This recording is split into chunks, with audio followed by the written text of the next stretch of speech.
Move your crap, sister yelled, dumping my files. We need this for inventory. Work from Starbucks. I said nothing. I left. The next morning by 7:30 a.m., eviction notice. By 8 a.m., 63 messages. I'd owned the $8.7 million building for 4 years. But let me start at the beginning. Because the day my sister kicked me out of my own building wasn't random. It was the inevitable conclusion of 30 years of being the sister who didn't matter. The one who was supposed to be grateful. The one who should just get out of the way. My name is Sarah Kim. I'm 34 years old. And I've spent most of my life being invisible next to my older sister's spotlight. My sister Jessica is 37. 3 years older.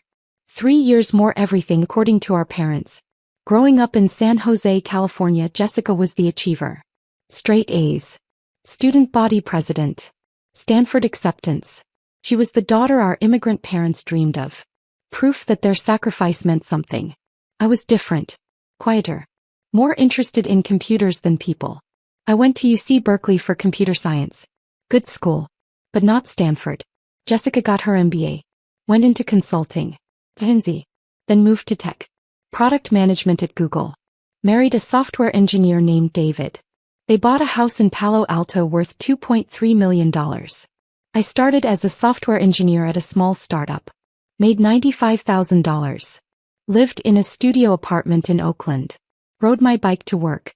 Every family dinner was a performance where Jessica was the star. Jessica got promoted to senior PM, Mom would announce. She's leading a team of 12 people now. That's wonderful, I'd say. What about you, Sarah? Are you still doing the coding thing?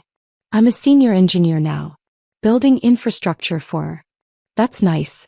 Jessica, tell us about your new house project. I learned to stay quiet. To smile. To let Jessica shine. What they didn't know was that while Jessica was climbing the corporate ladder, I was building something else entirely. In 2017 I was 27 years old. The startup I worked for, Dataflow, was growing fast. We'd built a data pipeline product that companies loved. Revenue was climbing. We had momentum. Our CEO offered early employees the chance to buy additional stock options. Discounted. But you had to pay cash up front. I can offer you options to purchase 0.5% of the company, he told me. At $3 per share. That's $75,000. I had $82,000 in savings. Every penny I'd saved since college. I'll take it, I said. Jessica told me I was insane. You're putting all your savings into a startup? That's terrible financial planning. You should be buying a condo. I believe in what we're building. Sarah, this is why you need to think bigger. Startups fail. Real estate is tangible. I didn't argue. Just bought my options. 18 months later, Salesforce acquired Dataflow for $850 million. My total equity, 0.5% plus my standard employee grant of 0.3%, was worth $6.8 million after taxes. I was 29 years old. I didn't tell anyone. Not my parents. Not Jessica. Not my coworkers who assumed I was moving to another startup. I did move to another company. But not as an employee. As an investor. With $6.8 million, I hired a wealth advisor. Margaret Chin at Bay Area Capital Management. What do you want to build? She asked.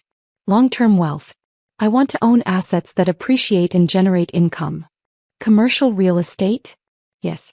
Specifically, I want to buy a building. Something in the South Bay. Tech-focused. Office space that I can lease to startups. That's capital intensive. I have capital. We started looking.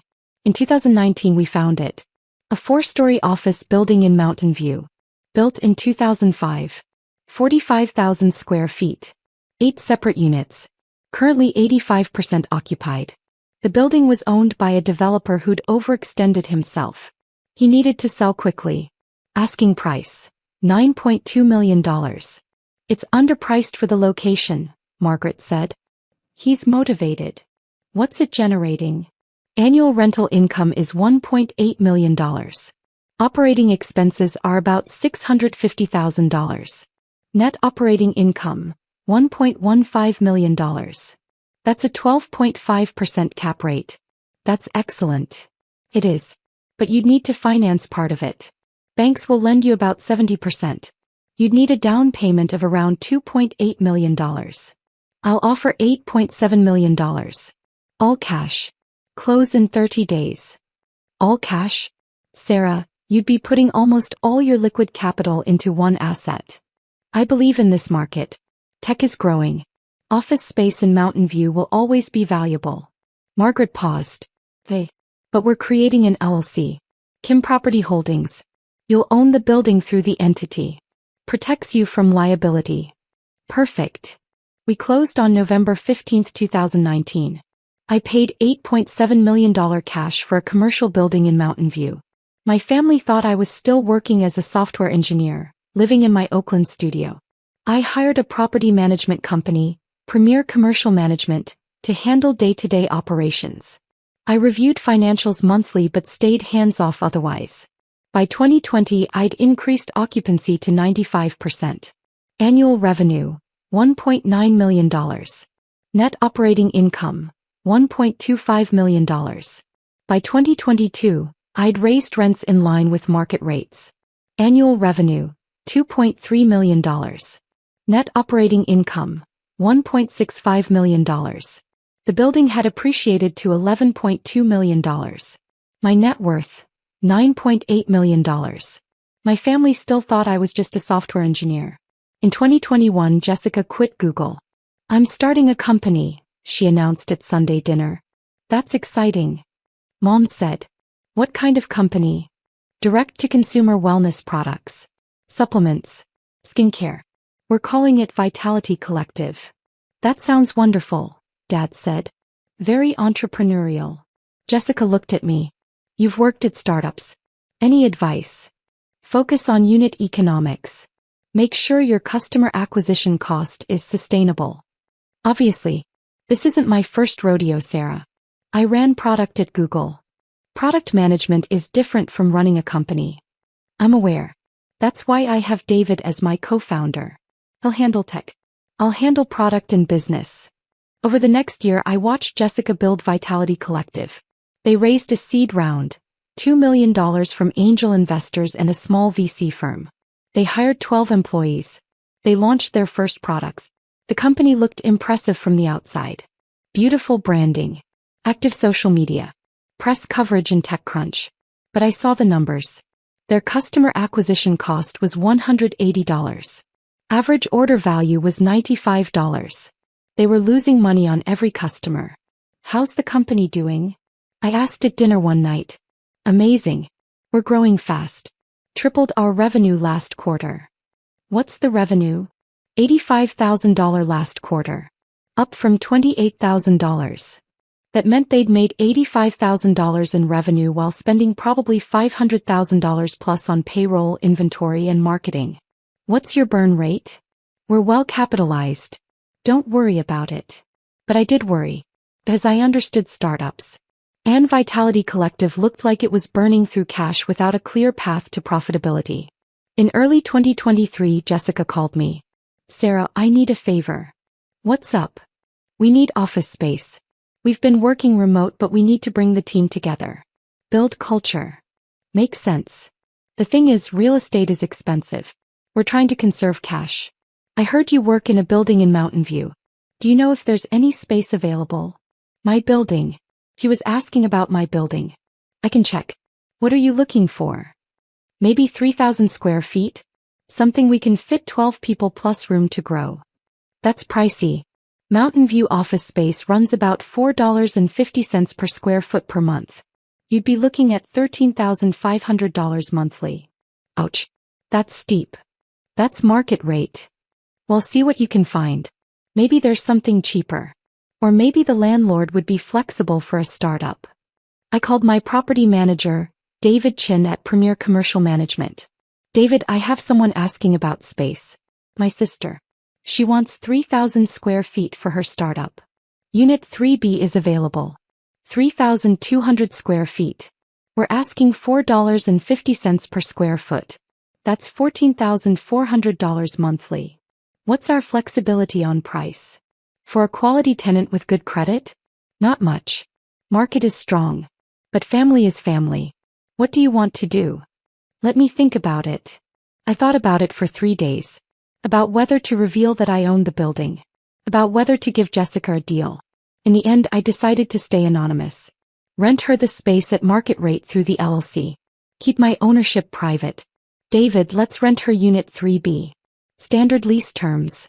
Market rate. She doesn't know I own the building. Keep it that way. Understood. Jessica signed the lease in March 2023. Vitality Collective moved into Unit 3B.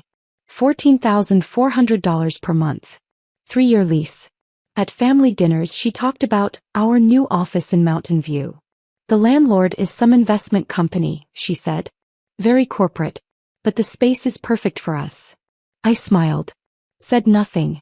You should come visit, Jessica said to me. See what a real startup looks like. Maybe. I never visited as her sister. But I visited the building twice a month as the owner. I walked past Unit 3B. Saw through the glass walls. Saw her team working. Saw the Vitality Collective logo on the wall. He had no idea she was paying me rent. By mid-2023, Vitality Collective was in trouble. They'd burned through their seed round. They needed more capital. But VCs weren't biting. The market is tough right now, Jessica said at dinner. Investors are being conservative. What's your runway? I asked. We have about 6 months of cash. We're looking at a bridge round. Just need to get us to profitability. What's your path to profitability? We're increasing prices, launching new products, cutting costs. What costs? Salaries. We're doing layoffs, reducing the team from 12 to 7. What about the office? We need the office. Culture is important. We're keeping it. I did the math in my head. $14,400 monthly rent. Times 12 months. $172,800 annually. For a company that was making maybe $400,000 in annual revenue while spending $1.5 million. The office was bleeding them dry. But Jessica didn't see it that way. To her, the office was a symbol of legitimacy. Proof that Vitality Collective was real. By November 2023, things got worse. The bridge round fell through. They had 3 months of runway left. Jessica called me. Sarah, I need help. What kind of help? Financial advice. You're good with money. I need to cut costs but I don't know where. Show me your financials. She sent me a spreadsheet. Revenue. Expenses. Cash balance. It was worse than I thought. They were burning $95,000 per month. Revenue was $32,000. They had $275,000 in the bank. You have 3 months, I said. I know. That's why I'm talking to you. Your biggest fixed cost is payroll. $58,000 per month for 7 people. I can't cut more people. We're already skeletal. Your second biggest cost is office space. $14,400 per month. We need the office. Could you go remote? Save $14,400 monthly. No. Culture would die. The team needs to be together. Jessica, you're going to run out of money. Culture doesn't matter if the company dies. You don't understand. This isn't just about spreadsheets. It's about building something that matters. It's about survival. I'll figure it out. Thanks for the advice. She didn't figure it out. In December 2023, Vitality Collective missed their rent payment. David called me. Sarah, Unit 3B didn't pay rent. First time since they moved in. How late are they? 7 days. I sent a reminder notice. No response. Send another notice. If they don't pay in 10 days, start the formal process. You sure? It's your sister. Business is business. Jessica paid 14 days late. With a note, sorry for the delay. Cash flow timing issue. January 2024 rent was also late. 17 days. February rent was 23 days late. I didn't reach out to her. This was between her company and my LLC. I stayed out of it. But at family dinners the stress was visible. Jessica looked exhausted. Thinner. Dark circles under her eyes. How's the company? Mom asked. Fine. Just busy. Are you sure? You look tired. Startups are hard, Mom. But we're making progress. She wasn't making progress. She was drowning. In March 2024 they didn't pay rent at all. David called me. No payment. No communication. What do you want to do? Send a notice of default. Give them 10 days to cure or we start eviction proceedings. You want to evict your sister? I want to enforce the lease. This is a business relationship. If she can't pay rent, she can't occupy the space. Hey, I'll send the notice. Jessica called me that evening. Sarah, did you know the landlord is threatening to evict us? What happened? We're behind on rent. Just a few weeks. But they're being really aggressive about it. How far behind? Like, 6 weeks. Maybe $20,000 total. Actually $43,200. 3 months of rent. Jessica, that's 3 months. I know. But we have investors coming to visit. We need the office to show them we're real. If we get evicted, we lose the funding round. Can you catch up on rent? If we get the funding, yes. But we need 30 days. Maybe 60. Have you talked to the landlord? I tried. There's some faceless effie. The property manager just sends form letters. No flexibility. Maybe if you explained your situation. I tried. They don't care. Corporate investors. They just want their rent check. I said nothing. Can you lend me $20,000? Jessica asked. Just to catch up on rent. I'll pay you back when we close the round. Jessica. Please. I'm desperate. This company is everything to me. I can't let it die because of some greedy landlord. I took a breath. I can't lend you $20,000. Why not? You make good money. You live in a studio. You have savings. My finances are more complicated than you think. What does that mean? It means I can't just hand you $20,000. Some sister you are. She hung up. In April 2024, we started formal eviction proceedings. Legal notice. Court filings. The whole process. Jessica was furious. At family dinner, she ranted about the corporate vulture landlord who wouldn't work with startups. They're killing my company, she said. Over $43,000. That's nothing to them but everything to us. Maybe you should have paid your rent, Dad said carefully. I was trying to keep the company alive. Rent or payroll? I chose payroll. I chose keeping my team employed. But you signed a lease, Mom said. I know I signed a lease. But there should be some humanity in business. Some understanding that startups are hard. I ate my dinner silently. Sarah, you're quiet, Jessica said. What do you think? I think landlords have expenses too.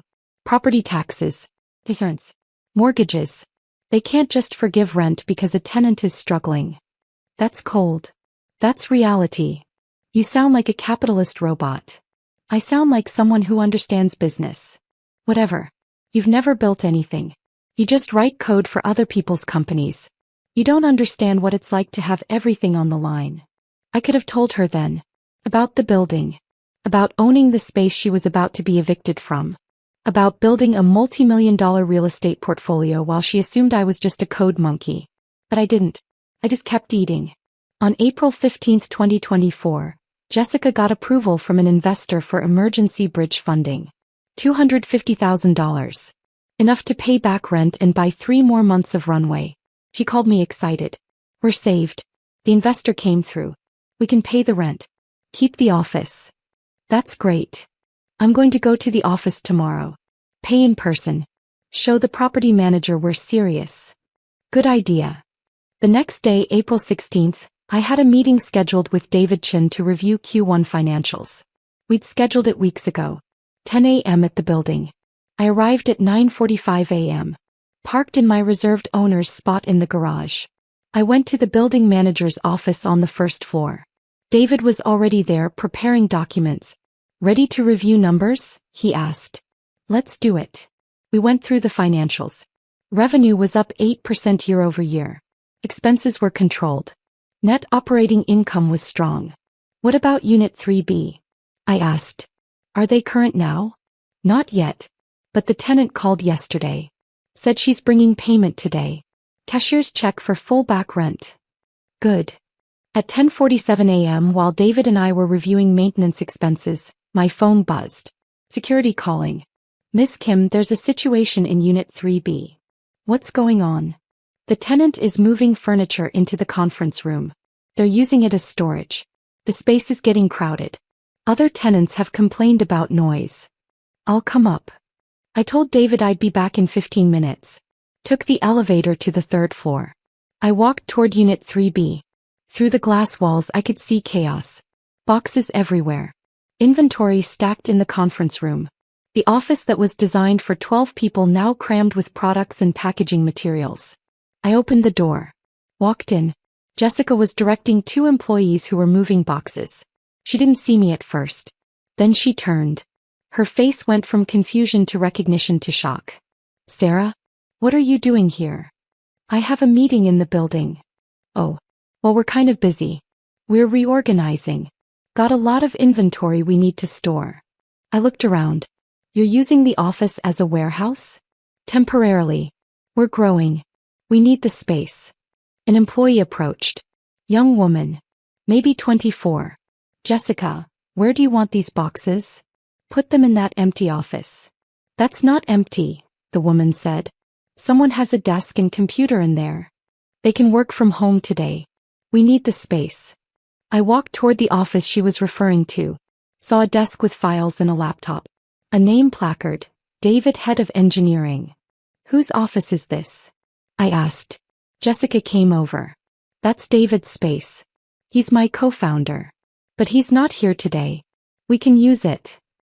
He's not here today or you kicked him out? Sarah, stay out of this. This is my company. My space. I make the decisions. Your space that you haven't paid rent for in 3 months. I'm paying today. I have the check right now. Once I pay, the landlord can't say anything about how we use the space. Actually, the lease specifies the space is for office use, not warehouse storage. How would you know what the lease says? I paused. This was the moment. Because I own the building. The room went silent. Jessica stared at me. What? Kim Property Holdings. That's my I bought this building in 2019. You've been renting from me for 14 months. Her face went through several expressions. Disbelief. Bigger. You own this building? Yes. And you've been letting me struggle? Letting me stress about paying rent? Threatening me with eviction? You signed a lease. With market rate rent. This is a business transaction. I'm your sister. And this is my investment property, which you failed to pay rent on for 3 months. Because I was trying to save my company. That's not my problem. You have a legal obligation. You signed a contract. Jessica's employee shifted uncomfortably. Should we step outside? No, Jessica said. Stay. I want witnesses to this. He turned to me. So what, you've been spying on me? Watching me struggle while you collect rent money? I've been running a business. You're a tenant. You pay rent or you get evicted. That's how it works. This is unbelievable. Our parents gave you $50,000 for college. Where do you think you got the money to buy an $8.7 million building? I earned it. From a startup acquisition. I invested it wisely. I built something. You built something by being secretive and manipulative. I built something by working hard and making smart decisions, which apparently you don't respect. Jessica grabbed a box of my files from David's desk, dumped them on the floor. Get your crap out of my office. It's not your office. It's my building. We're paying rent. As of today we're current, which means you can't evict us and you can't tell us how to use the space. Actually, I can. The lease prohibits using the office as a storage facility. What you're doing right now is a lease violation. Are you serious right now? Completely. Either you move this inventory out or I start eviction proceedings based on lease violations instead of non-payment. Jessica walked toward me. Got close. Her face was red. You know what your problem is? You're so busy being clever and secretive that you forgot how to be human. How to be family. And you're so busy playing entrepreneur that you forgot business has rules. Rent is due on the 1st of the month. Leases have terms. None of that changes because we share DNA. Move your crap. Jessica suddenly yelled at David's desk. She grabbed his laptop. His files. Threw them into a box. Work from Starbucks. We need this space for inventory. I watched her destroy someone's workspace. Watched her unravel. I'm leaving, I said calmly. You have until end of business today to remove all non-office inventory from this space. If it's still here tomorrow, you're in violation of your lease. I'll send you written notice. Go ahead. Send your notices. I have an investor meeting next week. They're coming here. They need to see we're real. I'm not moving anything. Then you'll be evicted. I walked out. Took the elevator back to the first floor. David Chin was waiting. How did it go? Send her a lease violation notice. Inventory storage is prohibited. She has 24 hours to comply or we proceed with eviction based on material breach of lease terms. Even though she's paying the back rent? She missed the 3-month deadline. We already started eviction proceedings. The payment doesn't cure the violation. And now she's in violation of the use restrictions. Document everything. Understood. I left the building. Got in my car. Drove back to my actual home. A 3-bedroom condo in Sunnyvale worth $1.9 million that my family also didn't know I owned. I said nothing. I left. The next morning, April 17, 2024 at 7:30 a.m., David sent the formal eviction notice via email and certified mail. By 8 a.m., my phone had 63 missed calls and messages. Jessica, you can't do this. Jessica, I'm bringing you the rent check today. Jessica, please. I'm begging you. Mom, Sarah, what is going on? Jessica called crying. Dad, call your sister. She's in crisis. Jessica, my investor is coming Monday. Monday. I need the office. Jessica, how can you do this to family? I didn't respond to any of them. At 10 a.m., Jessica showed up at the building with a cashier's check. David called me. She's here. With $43,200. Wants to pay rent and stay. Too late. The eviction is proceeding. She has 30 days to vacate per the court order. She's crying in the lobby. That's unfortunate. But business is business. Sarah. Don't. I know it looks harsh. But she's had months to fix this. She made choices. Now she faces consequences. By noon, Mom was calling me every 15 minutes. I finally answered. Sarah, you need to stop this. Stop what? The eviction. Jessica showed up with rent money. You need to accept it. The eviction is based on multiple factors now. Non-payment and lease violations. She turned the office into a storage facility. So, she's paying rent. 3 months late. After ignoring multiple notices. And she's using the space in violation of her lease terms. Since when are you a heartless landlord? Since I invested $8.7 million in a commercial property that requires professional management. You own the building? His mom. I've owned it since 2019. I'm a property owner. I have multiple assets. I'm financially successful. But none of you noticed because you were too busy celebrating Jessica's startup. We didn't know. Because you didn't ask. Just like Jessica didn't ask who owned the building she was renting. She just assumed it was some faceless corporation. Easier to be angry at corporate vultures than to consider that maybe she'd made poor business decisions. She's your sister. And this is my building. She signed a lease. She violated it repeatedly. Now she's facing the consequences of her choices. Mom started crying. You're destroying her dream. Her dream was already dying. I'm just enforcing the lease agreement she signed. I hung up. Dad demanded an emergency family dinner. We need to resolve this as a family. We met at their house in San Jose on April 20, 2024. 4 days after the confrontation, Jessica arrived with David, her co-founder husband. They looked exhausted. Thank you all for coming, Dad started. We need to figure out a path forward. There's nothing to figure out, I said. Jessica has a 30-day eviction notice. She needs to vacate the property. Sarah, please, Mom said. Can't you show some flexibility? I've shown flexibility. For 3 months of non-payment. Now she's using the space in violation of her lease. There's no more flexibility. Jessica leaned forward. I have an investor coming Monday. If I don't have an office, the deal dies. If the deal dies, the company dies. Everything I've worked for. 2 years of my life. That's not my responsibility. You could fix this with one phone call. I could. But why should I? Because I'm your sister. So, You've treated me like I don't matter for 30 years.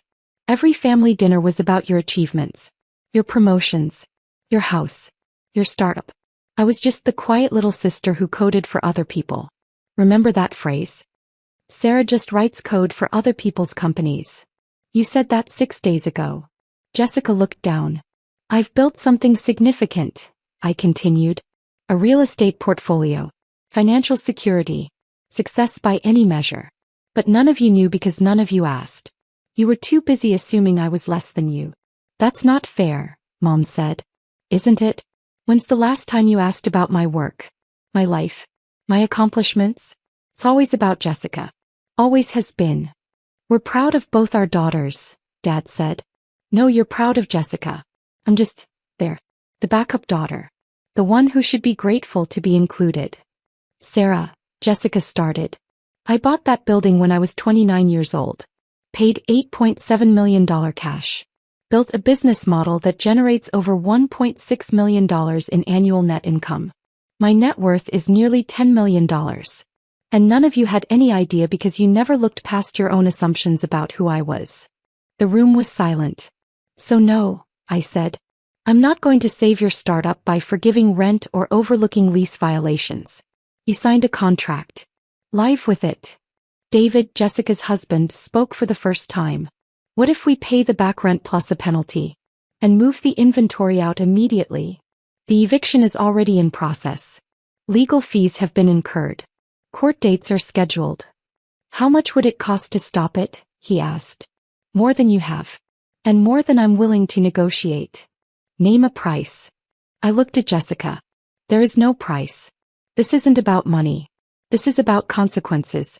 4 years of being dismissed. For being kicked out of my own building because you needed storage space. For being told to work from Starbucks like I was the one who didn't matter. I didn't know it was your building. Exactly. You didn't know. Didn't ask. Didn't consider that maybe, just maybe, I'd built something significant. You just assumed the landlord was some evil corporation you could bully and manipulate. Jessica was crying now. So you're going to destroy my company to make a point? I'm not destroying your company. Your company destroyed itself with unsustainable unit economics and poor cash management. I'm just enforcing a lease agreement. Mom stood up. Sarah, if you do this, you're choosing money over family. No, I'm choosing boundaries over enabling. Jessica made choices. Bad choices. She gets to live with them. We didn't raise you to be this cold. You didn't raise me at all, Mom. You raised Jessica. I just sort of existed alongside her success. I stood. The eviction stands. Jessica has 26 days left to vacate. I suggest she use them to find alternative space or wind down the company. Either way, this conversation is over. I left. Jessica vacated Unit 3B on May 15, 2024. One day before the final eviction deadline. Vitality Collective shut down 3 weeks later. The investor deal fell through. Without an office to show, they couldn't project legitimacy. The company dissolved. Employees laid off. Assets liquidated. Jessica blamed me publicly. On LinkedIn she wrote, "Sometimes the biggest obstacles to success are the people closest to you.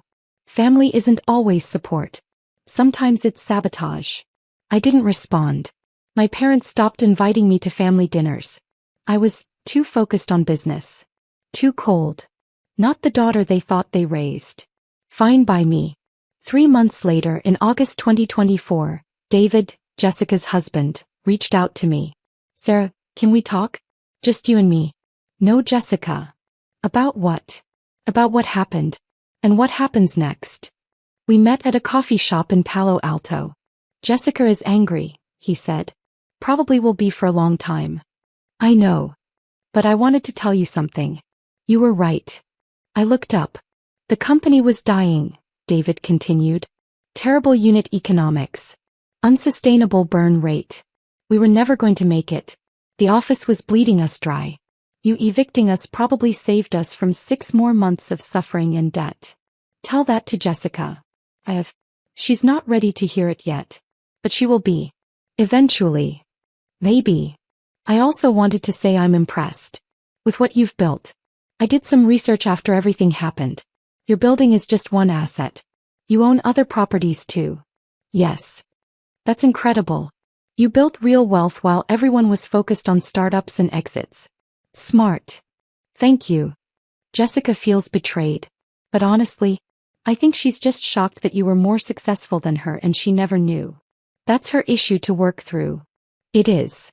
He paused. I'm starting something new. Smaller. More focused. Better unit economics. Would you consider investing? Are you serious? Completely. You understand business. You have capital. And you're not afraid to make hard decisions. That's exactly the kind of investor I want.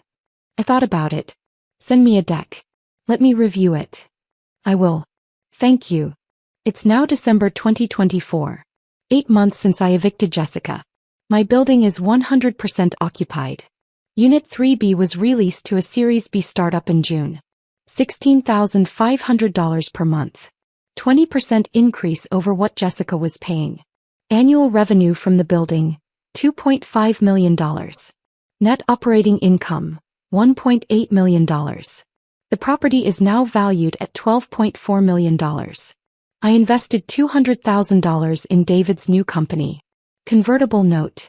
Reasonable terms. I'm a passive investor. No drama. Just business. I bought another building.